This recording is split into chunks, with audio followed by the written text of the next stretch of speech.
Hello there my dear friends, and welcome back to another Star Wars video. So last night were the Game Awards, and we just had two huge Star Wars game announcements. Lucasfilm just dropped two massive trailers, and we have to talk about them. In addition to giving you my reaction, I also will be sharing with you an exclusive little tidbit. A few rumblings I've been hearing behind the scenes, so stay tuned to the end of the video. But no more jibber jabber my friends, shall we dive into it? Let's go. So over the last few days, we've been hearing rumours of an imminent announcement, something relating to the Old Republic. Naturally, we assumed it was going to be the KOTOR remake, but instead, they just gave us a teaser for a brand new game titled Fate of the Old Republic.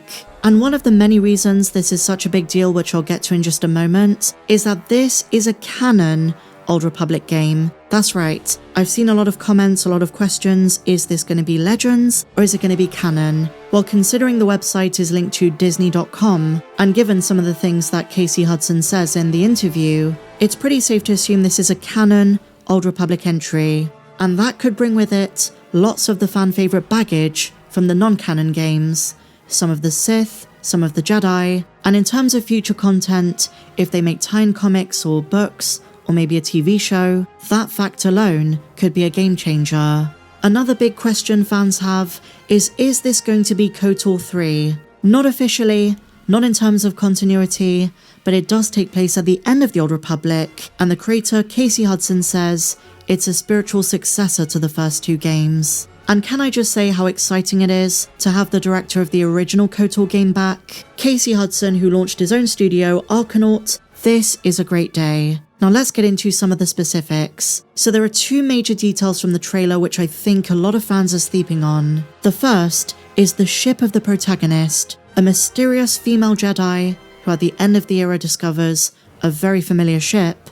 More on this in just a moment. But the vessel that she's driving looks like a prototype for the Fondor Hallcraft, an earlier version of Luthen's ship from Andor. I have seen a few Twitter posts claiming this is literally Luthen's ship, but the cockpit is different. This cockpit from the game wraps to the bottom of the ship, but the cockpit of the Fondor Hallcraft in Andor rests on the top of the ship. The engines are also much different, but there is very clear inspiration in this design, and we know that Luthen and Andor generally were tied to many Old Republic Easter eggs. So that's one detail I've not seen too many folks mention, and the second one is the crashed cruiser on the planet the Jedi lands on. And as soon as I saw this, I thought to myself, are they really daring to do this? Are they really going there? Turns out the answer is yes. This is an Interdictor class cruiser, better known as a Sith warship, the most famous of which was the Leviathan, the signature flagship of Darth Revan, and later, Darth Malak. When the mysterious protagonist arrives at the crash site, she's greeted by some kind of creature, but she's clearly there for a confrontation. The trailer looks amazing. But with my excitement, I am a little bit apprehensive, and another question I've seen being asked is this going to be very similar to the Star Wars Eclipse situation, where they reveal a trailer and they never follow up on it.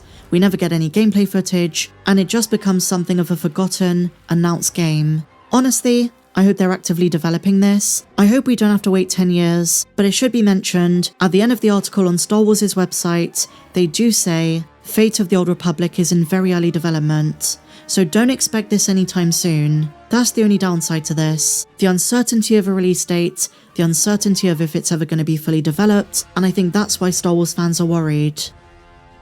They go on to say this, blending innovative storytelling, memorable characters, and heart-pounding combat. Star Wars Fate of the Old Republic will immerse you in an unforgettable experience. Every decision deepens your journey towards the light or darkness. And this reveals another interesting feature of the game. It sounds like a choose your own destiny type of situation, where your actions, as the protagonist, could turn you into a Jedi or a Sith. There is the option to go down the path of darkness, and that to me is probably one of the most appealing parts of this announcement. Not to mention, my friends, they confirm the game doesn't step on the toes of the previous KOTOR. While I'm sure there will be some familiar faces, it's mostly new characters, and they say this. Although Fate of the Old Republic is not a direct sequel or continuation, it's being built by people who helped to shape that legacy. It's a fully immersive game that is deep, cinematic, and choice-driven, but it is a brand new chapter of the story.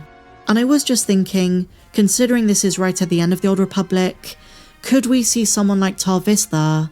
Imagine if we get a cutscene of him creating the Darksaber. And I say this because the only other canon source for the fall of the Old Republic is the Star Wars Timeline sourcebook. Sometime after the Jedi Order had begun its conflict against the Mandalorians, the Old Republic continued to fend off the onslaught of the Sith, who slowly began gaining the upper hand. During one of the late wars of the Old Republic, a Mandalorian of House Vizsla stole the Darksaber from the Jedi Temple on Coruscant. And because this is mentioned in the context of the fall of the Old Republic, and the fate of the Old Republic game takes place around the same time, I would say Tarre Vizsla is a very likely cameo. He was mentioned in Rebels, Forces of Destiny, the Darksaber also appears in Mando, before it was destroyed. What I'm saying is, Disney Lucasfilm loves him, and this video game would be the perfect excuse to show him on screen. And just like Star Wars Eclipse, the cinematic trailer, the teaser they just gave us, has fans in awe. A truly visually stunning piece of art. Now before we get on to the second video game that they just announced, as promised, I'm going to give you an exclusive little tidbit. Star Wars Eclipse is very much in active production. I can't tell you who, I can't tell you when, but I have been fed some information behind the scenes, and I do know a couple of people who are working on the project, and I can tell you, we're going to be getting an update sometime very soon. Quantic Dream is very much progressing with Star Wars Eclipse, and it's not dead, because in light of Fate of the Old Republic being announced, I've seen people wonder if Star Wars Eclipse and some other games are dead in the water. I don't know about the KOTOR remake, that's a different studio, that's separate, but I can tell you, Eclipse, very much still a thing, and there should be an update in the new year, that's what I've been told. So, just to ease your worries, if you are looking forward to that, that was a cinematic trailer like nothing else, and I still hold firm to the idea that that could be the game that saves the High Republic. There were some pretty good books, but The Acolyte was very divisive, and generally speaking, your average fan isn't too knowledgeable about the High Republic. Most Star Wars fans in real life I know don't really care about that era, but just based on that first trailer, Star Wars Eclipse looks like it's going to expand the High Republic like never before. It looks like a whole new part of the timeline, and so whenever that game comes out, it could be the savior of how we perceive the High Republic era. So moving on, my friends, the second game announced overnight was Galactic Racer. This was one of the most high-speed, invigorating trailers of the night, and to have the reveal of Sebulba right at the end. I know he's appeared in a recent gaming setting beyond Victory, not to gloat or anything, but just a couple of days ago with the Gungan situation, the one who appeared in Young Jedi Adventures, I did say that Lucasfilm is becoming more comfortable with embracing CG aliens from the prequel trilogy, and this is just more proof.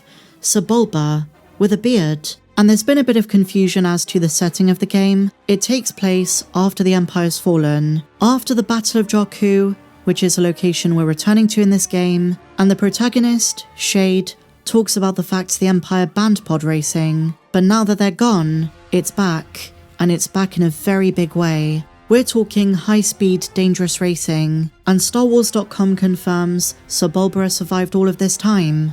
The description is this. In the first trailer we meet a new character called Shade, a lone racer with a dream of glory and revenge. Players will learn more about Shade as they progress through the game's campaign. Your aim is to survive long enough to earn your shot at becoming an elite racing pilot. Really cool stuff, and this game is coming in 2026, so we do have a release date for this one. But I want to know your thoughts on all of these announcements, my dear friends, so please share them in the comments down below. And if you enjoyed this video, please be sure to give me a big fat thumbs up, subscribe if you're new, go watch my last video. Yesterday we had tons of news concerning the Maul series, Maul Shadow Lord, The Mandalorian and Grogu, a trailer of which is coming very soon by the way, and some Disney news. But until the next one, my dear friends, may the Force be with you, always.